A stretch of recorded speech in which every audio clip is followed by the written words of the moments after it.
Au lendemain de la Seconde Guerre mondiale, l'idée d'une unification européenne s'imposait de plus en plus comme une nécessité impérieuse.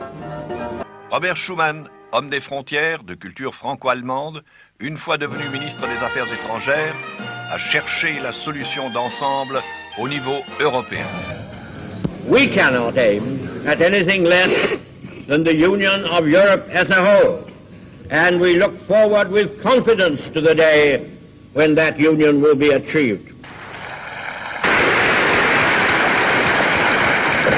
L'Europe ne se fera pas d'un coup, ni dans une construction d'ensemble.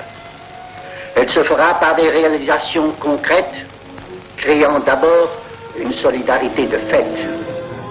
Les gouvernements allemands, italiens, belges, néerlandais et luxembourgeois répondent immédiatement à l'appel français.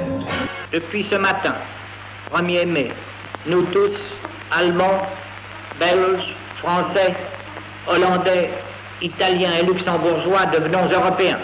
Il n'y aura plus de charbon allemand ni d'acier français, mais du charbon et de l'acier européen circulant entre nos pays librement, comme dans un même pays de 155 millions de consommateurs. Le 10 février 1953, un premier train de charbon européen, suivi 3 mois après d'un premier train d'acier, franchissait librement les frontières abolies.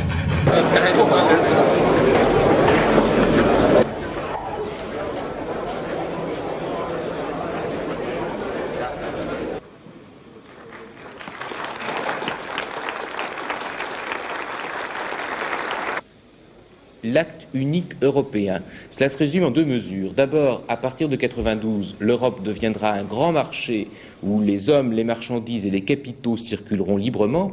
Et puis surtout, on va changer la règle des débats entre les 12. Pour le moment, il faut l'unanimité pour qu'une décision soit prise, et cela bloque beaucoup de discussions. Désormais, la majorité suffira, sauf pour certains débats très importants.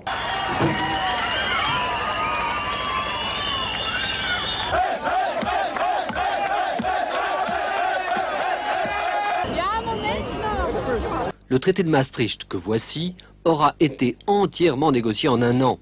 Composé de 3 parties, la communauté économique, avec la monnaie unique notamment, la politique étrangère, texte nouveau, et les coopérations politiques, il se présente comme une somme de 35 ans d'expérience communautaire. Schengen, petit village du Luxembourg dans la vallée de la Moselle. Le 14 juin 1985 étaient signés ici les accords qui portent son nom, avec pour objectif la libre circulation des Européens. Cela n'a pas été simple. Comment concilier la libre circulation à l'intérieur de l'Europe et le contrôle des frontières extérieures? 10 ans ont été nécessaires.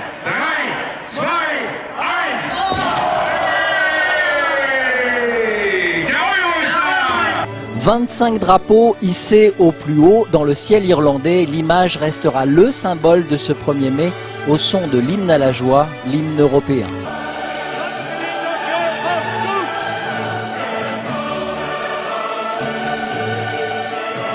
De ce référendum, les Français rejettent la Constitution européenne.